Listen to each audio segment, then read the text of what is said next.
Mektep okuwçylarymyz Saudy Arabistan padşahlygynyň Dahran şäherine geçirilen 25-nji Aziya Fizika Olimpiadasyny baýrakly orunlara eýlediler.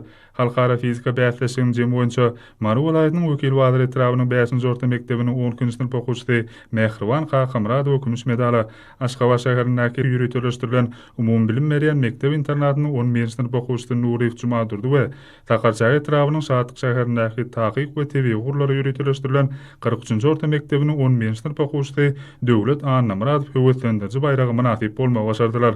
Braziliýada geçirilen Halkara Mendeleev Himya Olimpiadasyna ýurdumyzyň dehinli ýaşlary hem üstünlükli çykyş etdiler.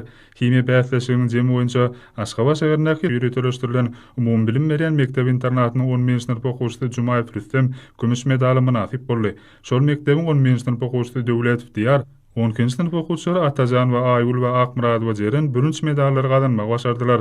Özbekistan Respublikasynyň Daşkent şäherine geçirilen 3-nji Al-Horizmi adynaky Halkara Matematika we Informatika Olimpiadasynyň jemi boýunça wekilli okuwçylarymyz 12 sany, şol sanyna 1 altyn, 3 gümüş, 8 bürünç medallary munasip boldular.